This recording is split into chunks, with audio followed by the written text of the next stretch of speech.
Okay, so I have a couple of quick announcements first. Number one is we do not have a lecture next Monday because next Monday is a midterm, which you guys do not have to take. You can if you want to, but I'm not going to make you. Number two is please turn off your cell phones. Number three is after this there is a book sale and a book signing all the way in the back, and aprons will be for sale for $15. Okay. So very soon I'm going to introduce Virgilio and Malena Martínez, which we are incredibly excited to have here.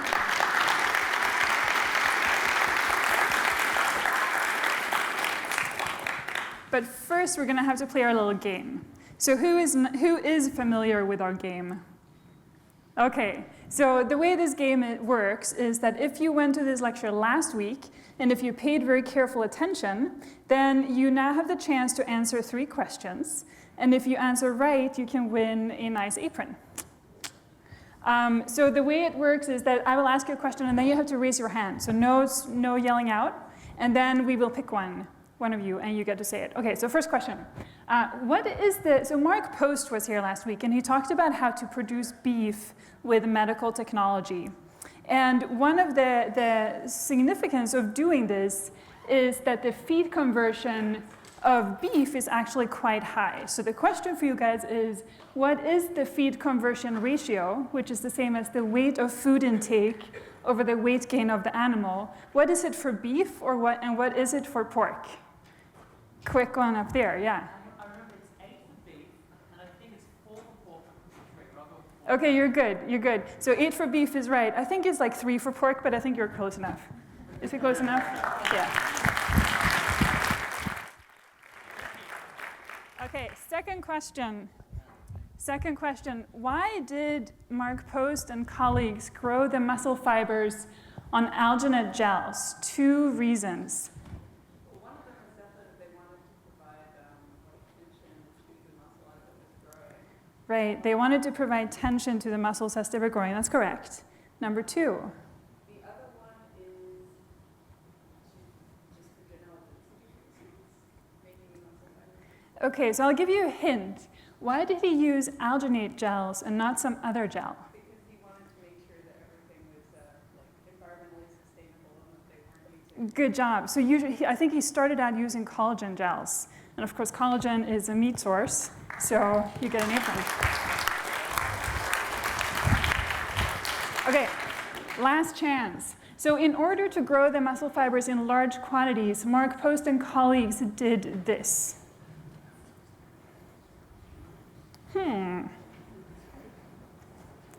Yes, hesitant hand. They grew it on a 3-dimensional matrix. Yes, say a little bit more about that. You're very close. Anyone else have an idea? Yes, up there. I thought he grew them on microbeads. Yes, he grew them on lots of little beads because they covered the surface very well. So maybe if you come up afterwards, they'll give you a extra price for trying so hard. So I usually like to start this lecture by showing this picture and by asking you what all of these foods have in common. It's not immediately obvious, but the name and the topic of this week is helpful for figuring it out. Any ideas? They look delicious. Yes. They're all gelatinized in some form. That's good. Any other thoughts? What about the fact that they're sort of different on the outside as opposed to the inside? So this one up here is ceviche, by the way, which I know that we're going to get to see up here very soon. Very, very soon. So what I'm getting at here, yes? So they're all cooked by some form of process, whether it's heat. Yes. Thank you. Good job. And nice to see you again. So the comment was that they're all cooked with some process involving diffusion. So something has diffused in all of these foods. So for ceviche, what has diffused? Acid, right. What has diffused when you cook steak? Heat. Molten chocolate cake? Heat. Pasta? Heat and water, yeah. And this is actually, what is this? Spherification. So spherification, it's actually calcium ions diffusing into an alginate gel. So if that's not familiar, you don't have to worry about it. So all of these different things diffuse. And what I'm claiming is that by manipulating diffusion, you're really controlling all of these very, very different recipes, ranging from ceviche. So here's a recipe for ceviche, which I think you guys would probably find appalling, because it says chill overnight. You don't do that stuff, right? Nah.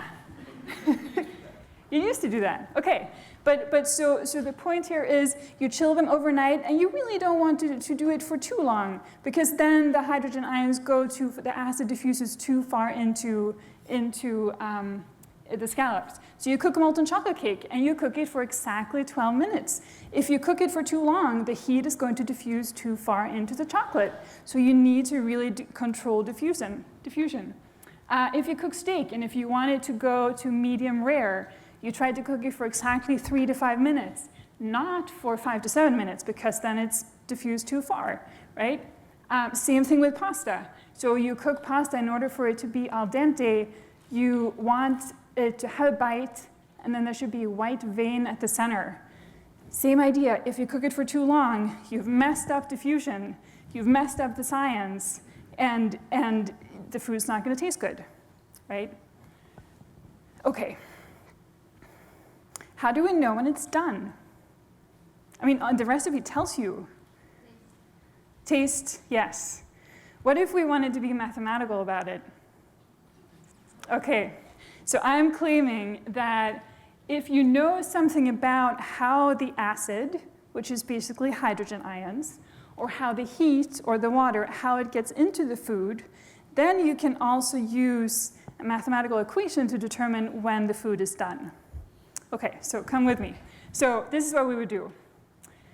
How would the heat or the molecules get into the food? So this is not unlike what would happen if you're in a very crowded room and you're kind of being pushed in all directions, just like these people are. And this is very much like being a molecule. It's true. So if you're a water molecule in boiling water, and you're sort of randomly being pushed around, and as the temperature increases, you're being pushed around more and more, and you're sort of being pushed into the pasta. Some of you are going to be pushed into the pasta in this completely random fashion.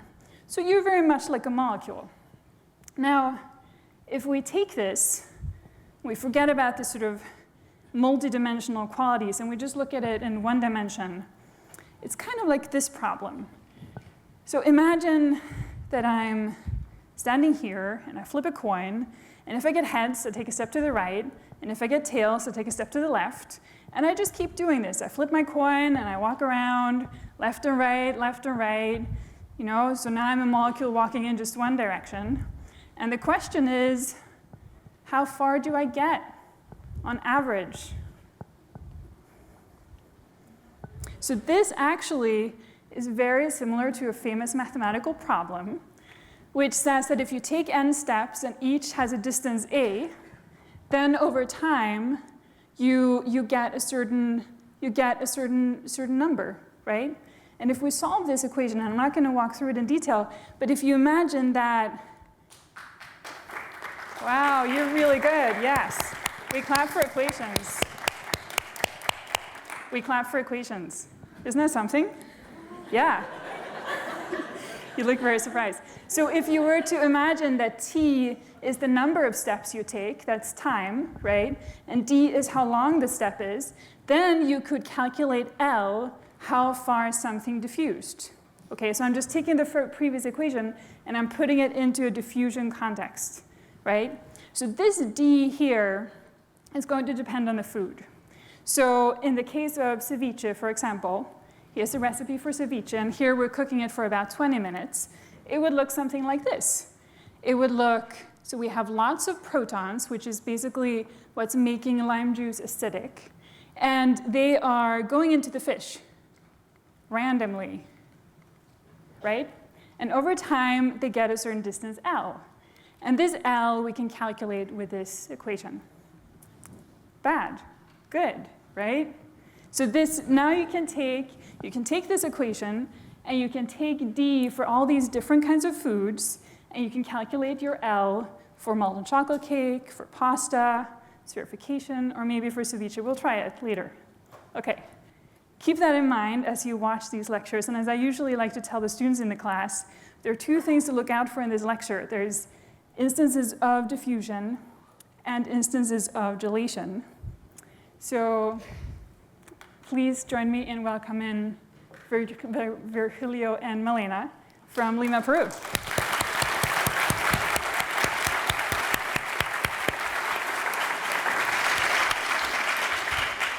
Thank you, everybody. Thank you, Pia, for such a nice reflection about the whole thing about cooking. So we always keep learning. Yeah, I'm Virgilio Martínez. I'm from Peru. I have a restaurant called Central in Lima, and I work with my sister Malena Martínez.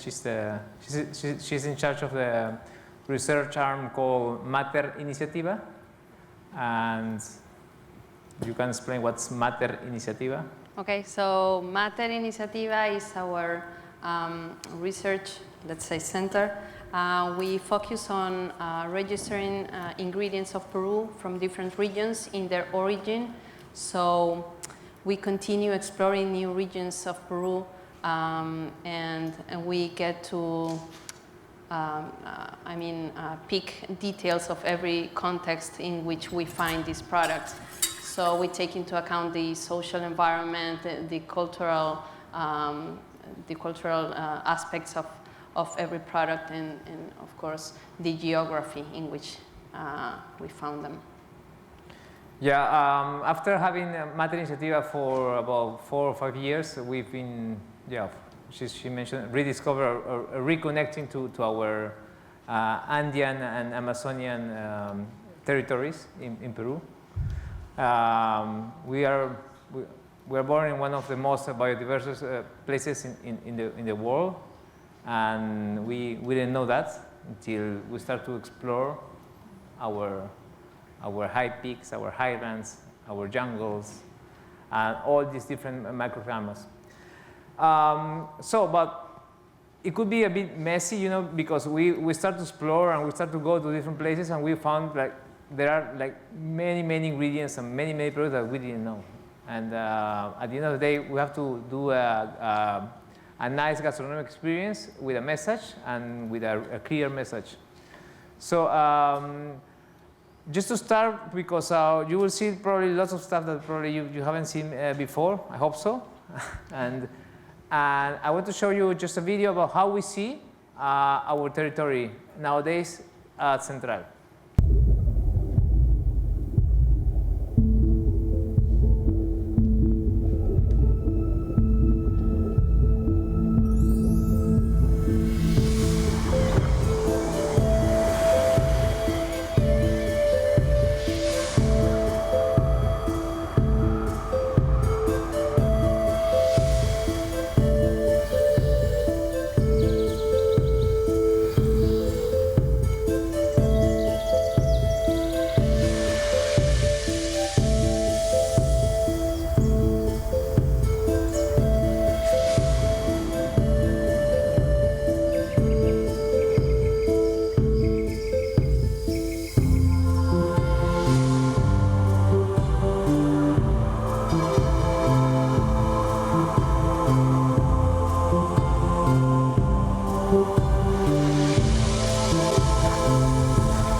So when we got to travel throughout Peru, we understood there had to be like a structure, and it was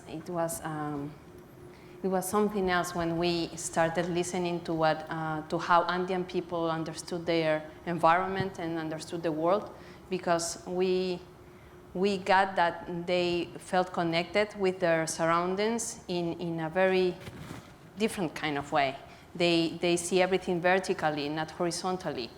So they used to climb up or go down to reach different ingredients, for instance, or to reach different scenarios. And that's the way they live. It's a very natural thing. There's a whole theory around it, actually. It's called the vertical system, the control of vertical system. And it's because they keep a nuclei in where they are. And so these other nuclei are up and down, so that they can connect with the upper world and the world that is right under where they are. And that's how they can access all this kind of stuff. So they know there's different animals up or down and different products, and they grow different stuff because they know there's different natures in every level. So we thought we had to talk about altitudes. To speak about all these different scenarios from Peru, we have to make it very clear that we were exploring different ecosystems in different altitudes, so that we could talk about going to the Amazon, to the Andes, to the Altiplano, to lakes of the altitude and valleys, and all these different ecosystems that talk about so many cultures and such a diverse geography as well. Yeah, so having this understanding, then as a cook, we decided to just conceptualize a menu based on the altitudes of Peru. So we wanted to be very, very extremely local, but we end up being very, very, let's say, like global in terms of we're like local in the Andes, local in the Amazonia, local in the valleys, local in the Altiplano. So we're not cooking local Limean cuisine. And at one point, we didn't want to do any traditional Peruvian cuisine, because Peruvian cuisine at one point is diverse, it's nice, but we're thinking about how can we innovate, or how can we do innovation.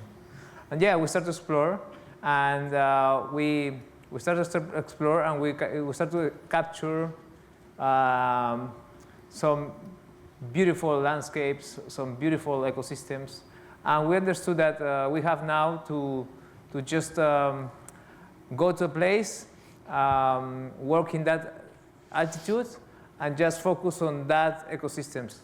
And everything that grows in that specific territory, let's say at 3,000 meters above sea level, everything that grows there has to be put together on the plate, using only ingredients from that specific area. So that was tricky, because at one point we couldn't put any other ingredient that doesn't belong to that territory, and it's a matter of looking for the harmony of that plate. So what grows together has to be put together on the plate. So we have nowadays we have a 16 courses tasting menu, which lasts maybe 3 hours or 3 hours or something, and it could change also. It depends on allergies, restrictions, and any other dislikes. And I really want to show you 6 of the altitudes, or 6 of the dishes that we are doing regarding the ecosystems.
Yes, those are the dishes that we're doing nowadays at Central. We keep changing the menu anyways. So now we're gonna do the cooking, and we want to start with ceviche. Do you know what's tiger's milk? Yeah. Oh, you do? Yeah. That's good. It's the liquid that we use to just marinate or just give some flavor to our fish or seafood. So we're going to be using scallops, some oysters, and some fish.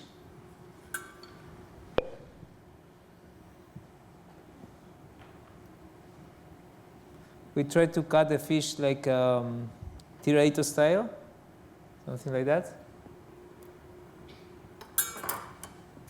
And just put all these ingredients in raw.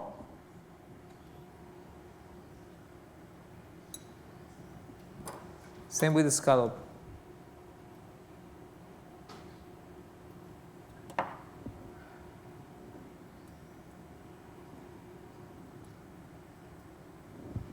So one more oyster. So ideally, we have to keep all the time the plates cold. That's why I put some ice on the bottom. And actually, yeah, for presentation, it's quite nice to always see ice, and it gives you this sense of, of a cold dish. So we're going to do the leche de tigre, the tiger's milk. The ingredients are celery, onions, just a bit. It depends. Sometimes the onions are too strong and that doesn't work. Some fish fumet. But actually here we add some oyster juice. Then some ginger, garlic, lime juice,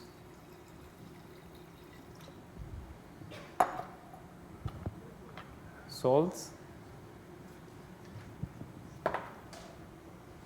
and a bit of ají amarillo. Do you know what's a yellow chili pepper?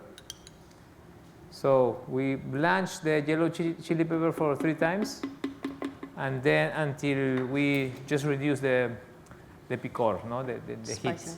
Mm-hmm.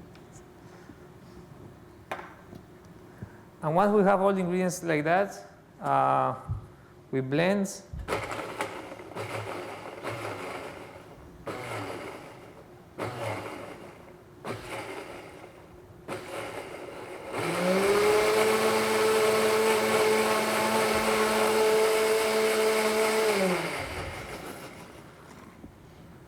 So right here, I assume because some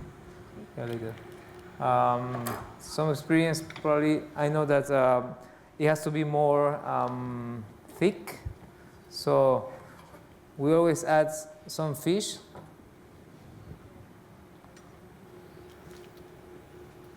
And seafood.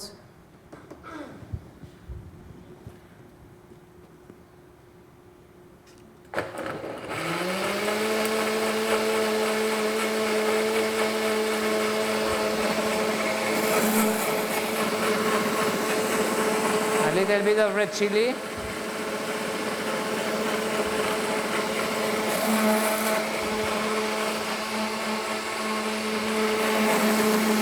And some olive oil for the emulsion.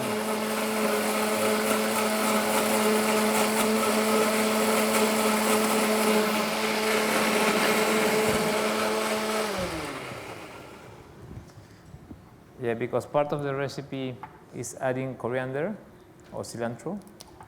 We add just a little bit, even the stems, but just at the end, because I don't want this to transform into a green liquid or mixture.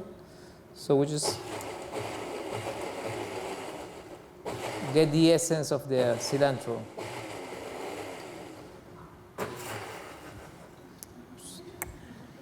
Happened before. Okay. Now I think I have it, but anyway, I have to taste it.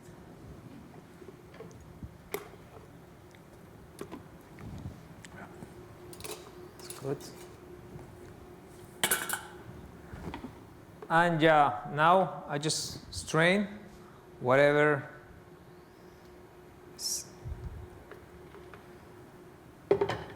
Yeah, all these cilantro stems, all these little chunks of chili, red chili. So this doesn't have to be spicy, doesn't have to be strong, actually, and it doesn't have to be high in acidity. That's a common, well, sometimes a mistake when we are trying ceviches. And that's actually the sauce. What's gonna go on top?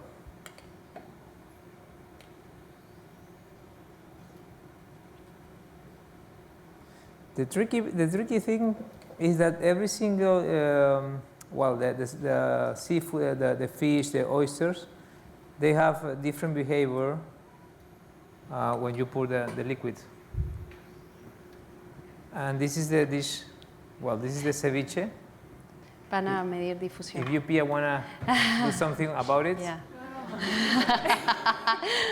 Well, so I have Because a question. it's so different, yeah? I have a question, apart from the fact that, can I try it? But my question is, no, I'm joking. My question is, so how long do you leave it on there before the person eats it? Oh, I think right now is the best time to eat. Right now is the best time to eat. Yeah. So like a minute? Yeah. 2? Yeah, or let's say we do 40 seconds. I Yeah. would say 40 like seconds? yeah. Okay, so really quick. Do you yeah. mind, do you guys mind, do you want to see the equation? Yes, of course you Please do. I don't want to see it. Okay, so L equals square root of 4 dt. So it turns out, Yeah. so the diffusion constant for hydrogen ions, which is what's in lime juice, is 5 times 10 to the negative 6 centimeters squared per second. And you said 40 seconds? 40, yes. 40 seconds? Virgilio. Yeah, 40 seconds. 40 seconds, good? I was Okay. just Okay. now So 50. square root. I'm ruining your dish. This is what happens when you do science. To the minus 6 centimeters squared per second times 40. Does anyone know what this is? So I think it's something like that. So not far. So the hydrogen ions move in like 0.005 millimeters, not far at all. By now they moved in a little bit further. But if you were to cook them overnight, you could plug in the same numbers and you would find that it would move more like a centimeter or so. So it would probably penetrate all the way to the center. Anyway. Yeah. Well, yeah. That's actually very interesting. That's why fish turns white, completely white. Yeah, right? exactly. You can After- actually see how it cooks Yeah. because the edge is cooked by the lime juice. Exactly. Thank Yeah. you for letting me interrupt your beautiful dish. No, Please come on. do interrupt anytime. No, that's so influenced by Japanese when they came to Peru and they were like, why are you leaving your fish like overnight or maybe 24 hours with that liquid? Because you're ruining your fish. They were like, and yeah, I mean like, we're listening to new techniques, and you see when you eat sashimi that you pour a bit of the sauce in the fish and then it goes straight to your mouth and probably happening something inside. And this is what is happening with this. And it looks like a soup, but when we have a try like this. Yeah, and it doesn't, it barely touched the sauce. Well, Yeah, you use the spoon later yeah. when you're finished with the dish. Well, let's go for the other one.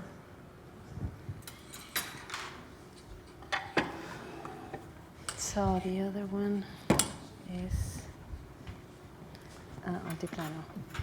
So the second dish he's going to make is going to be inspired by the Altiplano. So if some of you guys went to Peru and you got to see Puno, which is the high Andean plateau of Peru, you get to see the Titicaca Lake. And there's a whole different ecosystem in there where these kind of products get processed and produced. So what he has just cut is actually a tunta, which is a freeze-dried potato. This is a process that is very ancient. It's a technique very ancient that even pre-Inca's time. It was because the harvest happens only once a year, and they had to have these products available all year long. So they developed ways to preserve these, which were the staples of the time. So potatoes get preserved by being immersed in water, freezing waters actually, and then they get exposed to sunlight, but covered. So they get exposed to sunlight and then immersed in water, and this process goes on and on for 30 days, 30 to 45 days. And so at the end, they get like a natural lyophilization. So it's very interesting. The smell is also very interesting. Well, yeah. Yeah. It takes time to get used to, but nowadays is part of our thickener. One of the main thickeners of sauces is this thing.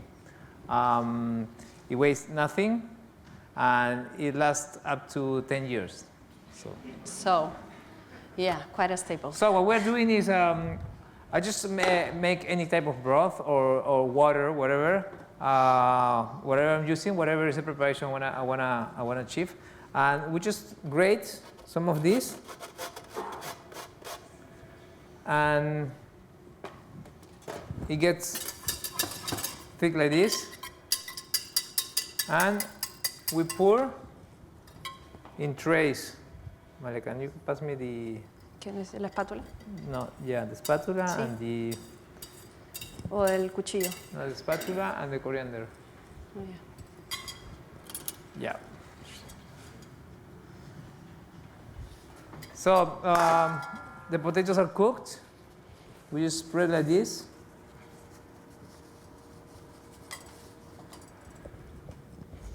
And then we just sprinkle. Malena, can you do this for me, please? Little by little. Well, what we do is we sprinkle, we put all type of different herbs and flowers. We put huacatai, muña, some other types of mints. And we end up, we take this to the oven at 55 degrees for, let's say, an hour. And it gets dry like this. I'll show you like this. So it was a shame that we couldn't make it. You know, we brought lots of ingredients, but we couldn't make it with the Andean herbs because Getting through customs with herbs was scary. Yeah. I mean, can you imagine coming with this? You know, it's quite a challenge. We had to say it was chalk or we something. We made it. We made it. You know, but after that, bringing some green stuff doesn't work like this. So those are our nowadays our crackers, and we love to serve them and break them in pieces, and serve them. Well, I'm gonna do it on top of the potatoes, just to give a sense of place.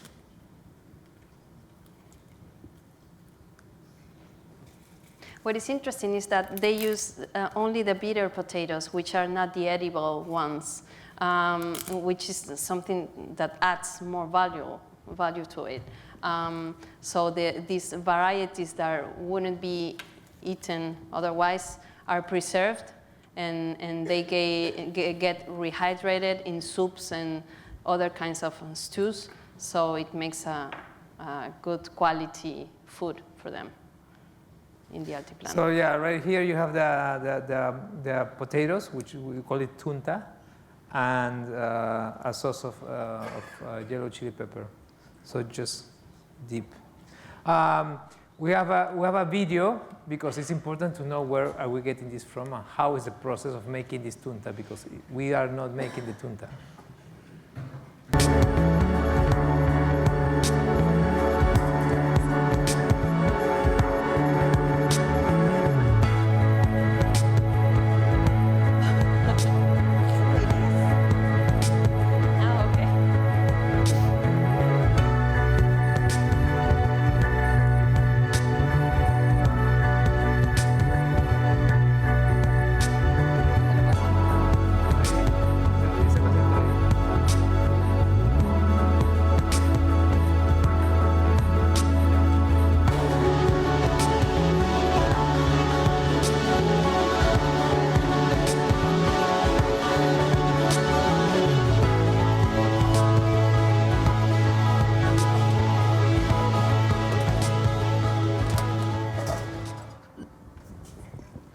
Yeah, in that trip, we actually found one product, well, actually lots of products like you probably know quinoas, kiwichas, cañiguas. You probably know quinoas, of course, but the other ones are different.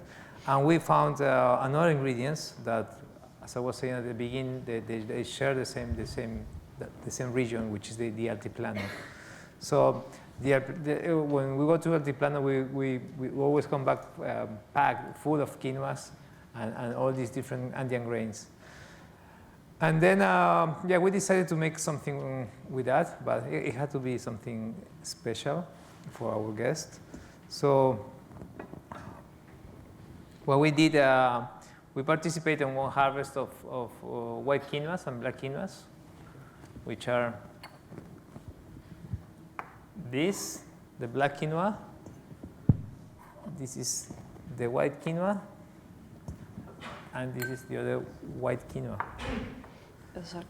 So you say, why are they changing color? This is because after we cook the quinoa, we add some airampo juice. Malena, could you tell what's airampo? Because what's the airampo? Airampo is the fruit of a cactus, actually, and we find a lot of airampos when we are going to some of these places, and we found this cactus just around. And it's great because it's a tiny fuchsia fruit, so it's very, very colorful, and the pulp is that color, so it's quite impressive. And because they grow it everywhere and it grows wild, so everybody knows about them in the Andes, but we found them just by curiosity. Yeah. So that's the way we color some of the stuff at the restaurant with airampo pulp. Yeah, and so since we use lots of avocados too, once we're thinking, why not using the skin of the avocado to make a green paste? And with this green paste, we dye the quinoa, the white quinoa, like this color. So sometimes you get like tired of like just dropping, you see your garbage bin and it's full of stuff, and why not using this, And I mean, it's not everything, but well, few things that you probably don't think they have a value. They have a gastronomic value. It's up to us if we see it or not. Yeah. So we have just kind of a very rustic avocado mash. Can I have a spatula, please? Ahí está. Te lo limpio.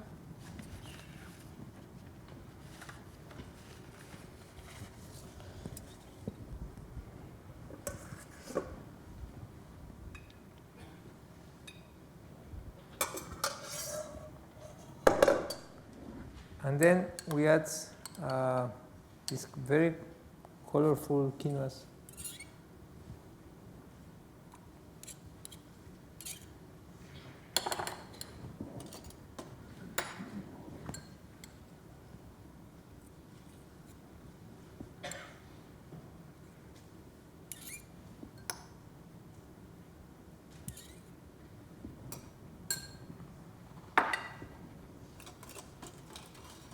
Then we're going to add the black one.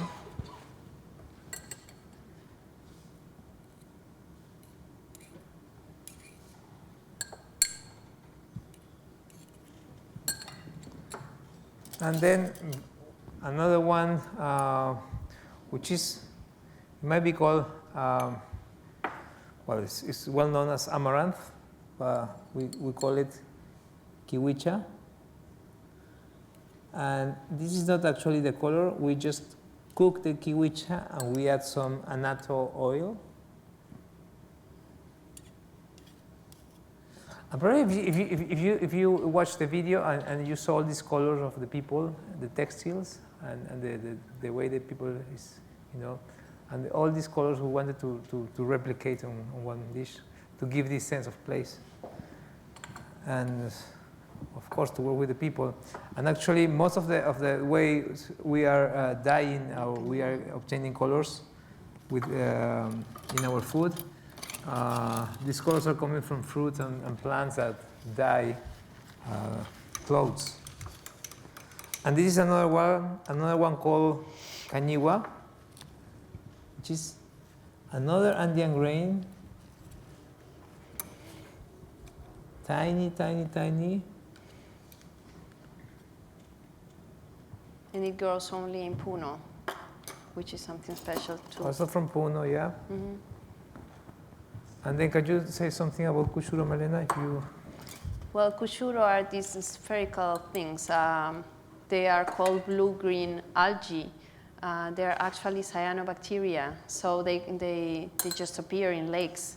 And it was actually a very interesting discovery because people that do ingest it in these Andean communities, they just take it as a game, as something that just appears randomly. So we were just in this community, and we knew that they had it around. We just hadn't ever saw it actually. So we had to go take a hike of maybe 2 or 3 hours, right? Remember in Paucartambo? Yeah, we have a video actually about that, right? Yeah, there was Do we a have video. it? No? Are we going to show it? Yeah.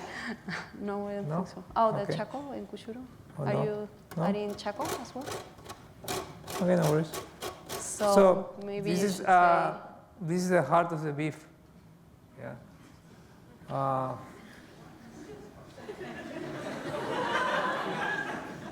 So it's actually very big. We cover them with cacao leaves and salt, and we let them dry for about 4 days, hanging in our kitchen. And we end up with something like this. It tastes like cacao. We add some ajipanca, and so we end up with something really, really dry, and with this actually taste of cacao. Yeah. So what we do is we grate this with a microplane in the dining room. Let's say à la minute. You know, we were thinking, why are we shaving truffle? Why cannot we shave the heart of the beef? Makes sense, right? Anyway, a lot cheaper. So, well, the idea here, if you see the dish, I want you to eat the Altiplano, and that's the dish.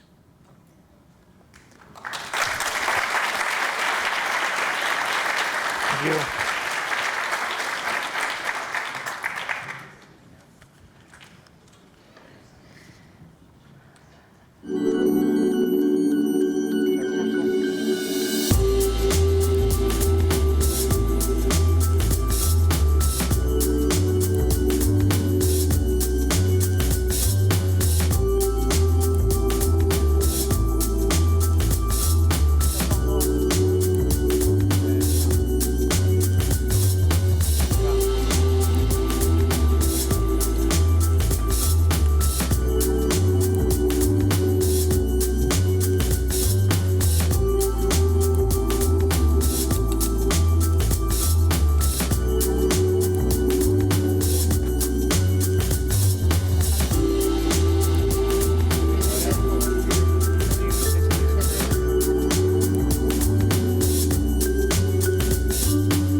you've seen the cuchuro, how we just get the cuchuro. There are also a team of foragers in Central, Mater Iniciativa. So they go and they get the cuchuro for us, and they go like twice a week, and yeah, like they go for some of the ingredients like different plants and tubers. Malena is gonna talk about tubers, yeah, because she's becoming the expert of tubers, roots, vegetable roots. No, I mean it's very close to where I'm at right now, because we've been working with the CIP, which is the International Center of Potatoes, and they are doing a lot of research on potatoes and other tubers and roots of Peru. So we have a slideshow made with the photos that we got from recent trips to different parts of the Andes, and we're trying to gather all the information we can get from roots and tubers that are not very well known, and therefore not used by cooks or other chefs in Peru, which there are plenty of right now. And so we're trying to make people understand that there's a lot of varieties and there's a lot of products that are getting lost because we just don't visualize that they exist. So we participated on a seeding session in Urubamba. It was just a month ago, right? It's the seeding season right now. So this is the way they plant potatoes in the valley, in the sacred valley of Cusco. They just keep the third quality potatoes, which are the tiny ones and the ones that didn't pass the test, let's say that. So they store them and then they use it as the seeds. And the same thing happens with oyucos, which are those that you're seeing right now. And with mashas, I think Virgilio has brought some of those. Some here. And this one is, this guy is Elmer Gutierrez. He has one of the last maucas that there are in Peru. Maucas are a root, that's the mauca, which is, the flavor is between, how do you say, nabo? Radish? Horseradish? It's like a horseradish and a yuca. And the taste is cassava, very yeah. particular. It's, those are yacon. So what we are trying to do is getting them known so that people get interest in them and they become more valuable, because if the growers know that there's interest in them, they're gonna continue growing them, which is what we're aiming for. I mean, it's great that people are growing potatoes everywhere, but the native potatoes, the varieties of potatoes, which there are many, I mean, there are 4,200 varieties of potatoes registered right now. And so these varieties are being preserved only by little communities at this moment. And so there's a lot of work to do. And there's also what you're seeing is techniques of cooking tubers and roots. There's the pachamanca, which is cooking underground.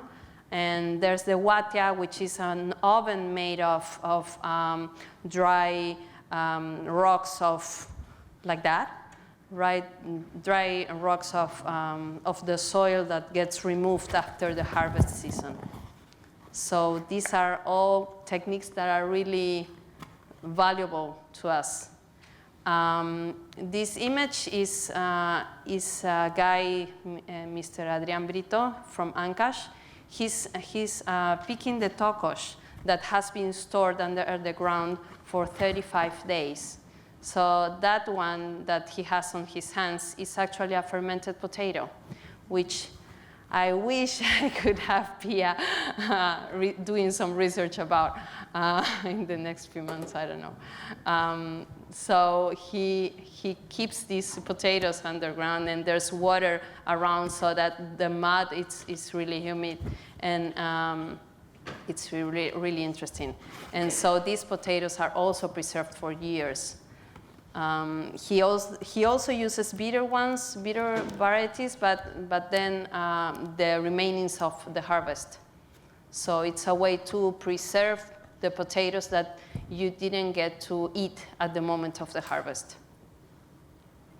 That's the tokosh. Yeah, that's the tokosh, yeah. The And fermentation, those that's are the oca. mashwas, Mashwas, oca. cooked in salt, Yeah. right? So this is what we do at Central is we really want the people to enjoy a whole exploration of biodiversity, and that's our main goal. And that people can enjoy different regions, and they can have this feeling of being at one point in the sea, in the Altiplano, in the Amazonia, in the jungle, in the peak of in the Andes. So when we finish the menu, we give this book, which is about Mater Iniciativa, and we call it Expedición en Desniveles.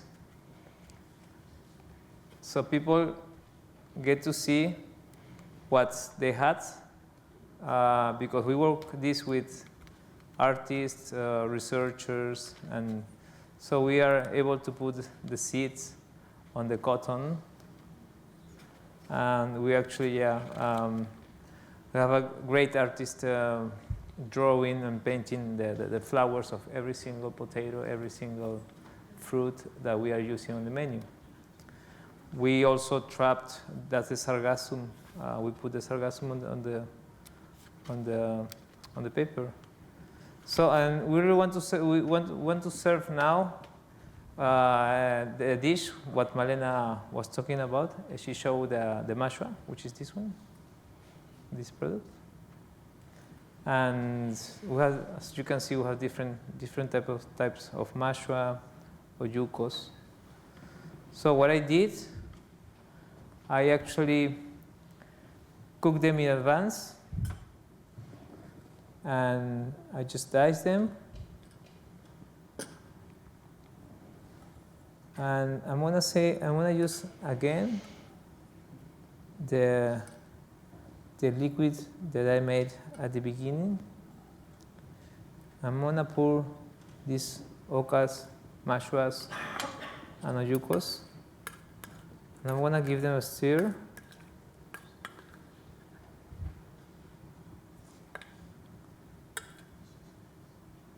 And I will serve them on the paper.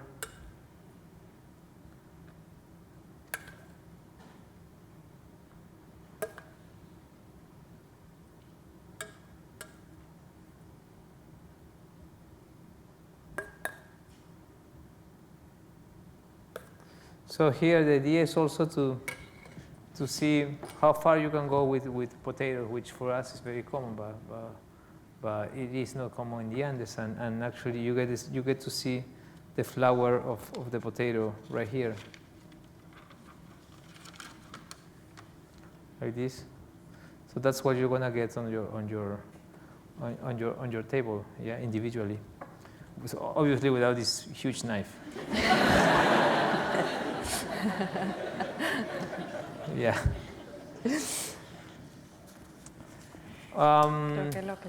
So we've been talking about most of the Andes, but we have a huge and vast Amazonia. And I want to really, let's focus, let's do it here. ¿Necesitas el bowl? No. No? No. So, what is amazing about the Amazonia is that we have all these species of fish. One is the carachama. So over here we have the bodies of the carachama. So that's the skin of the fish. I mean, that's the packaging, yeah. And then every time we go to the jungle, I'll tell you how we do this. We just scratch whenever we use this fish. You can say something about the carachama, how prehistoric is the fish, and how thick is the whole skins. Well, it is. I mean, it's one of the Amazonian species that we find from different parts of Peru, different kinds of Amazonia. they have all these fish species, but that we don't know much about. Carachama is one of them. It's actually a spineless fish, and so how's the texture of the flesh actually of the carachama? It's kind of tough, right? Very muscular kind of fish. So it's not like the paiche, the arapaima, which you may already know, which is a bigger fish. This one is actually smaller, and so it tastes very different. Yeah, very different. Mm-hmm. And so we just, when we use the carachama fish, and actually we make a broth with the flesh, and then we have the wampo, which is this bark, and you see the resin that we are getting here. Do you see how it's shiny, and it's very, very sticky. So we make a broth with carachama, with the fish, and the barks. And it's gonna look like this. You see?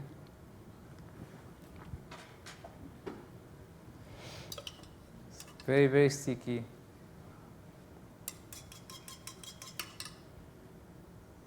And So when you boil this bark, you get the resin that turns into a viscous kind of fluid form, and so in the Amazon, where it comes from, they normally have an infusion of it for medicinal purposes. They use it as an anti-inflammatory medicine, and also they drink it just because they like the taste of it. So when we found out about this product that makes like a gel, we thought it was really interesting, and so we tried and incorporated it into the menu.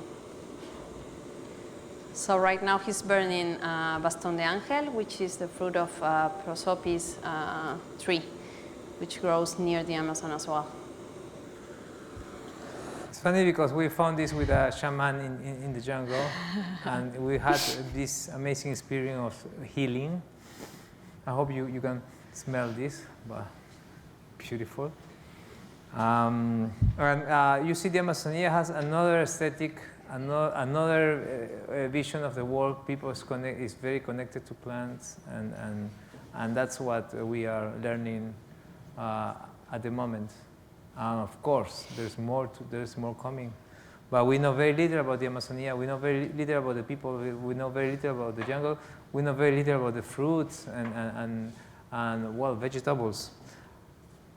This vegetable is called yacon, which we cooked with the Bastón de Ángel,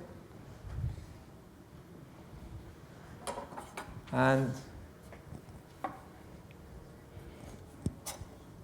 we want to slice them like this.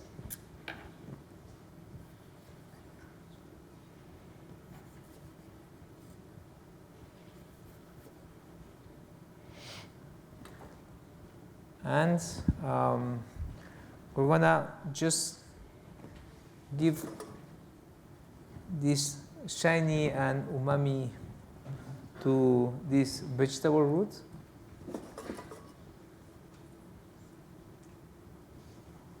Hope you can see it. So we just cover this with the barks and the broth. So at the end, we are actually not using the flesh of the fish. I mean, sometimes after a menu where you have fish and meat, you really want just a piece of vegetable, and I think this is perfect because you are getting something from the fish, but you are eating the vegetable.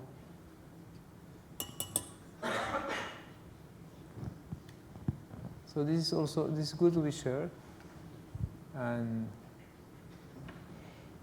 we always suggest to eat with your hands. And actually, when we serve this, we also give this aroma.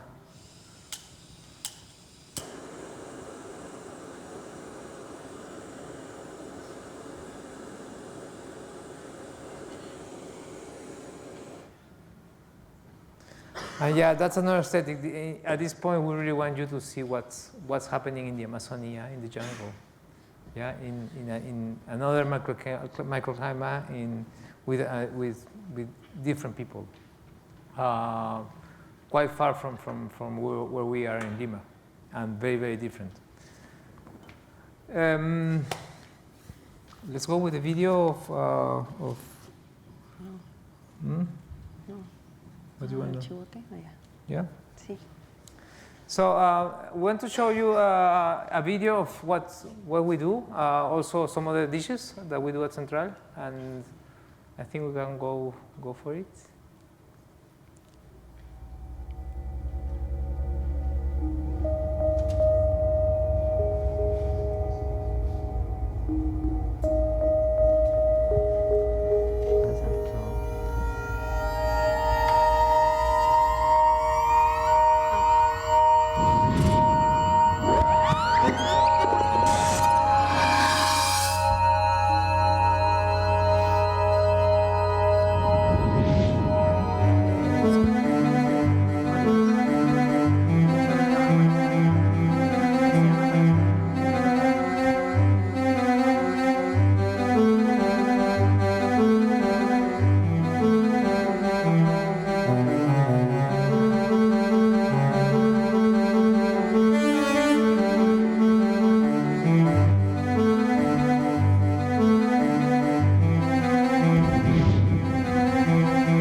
Thank you so much. It's been really an honor to be here and to show what we do.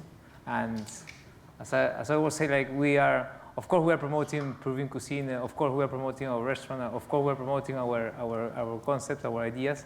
But we are also promoting nowadays the preservation of ecosystems, and it doesn't exclude anybody here to promote different ecosystems in their surroundings. So it's not about Peruvian cuisine for us nowadays. getting this connection with Andean people and as you can see with Andean people and Amazonian people got us these amazing ideas that we can be connected to the entire world and to different parts of the world easily. And we're going for that. Thank you so much. Thank you.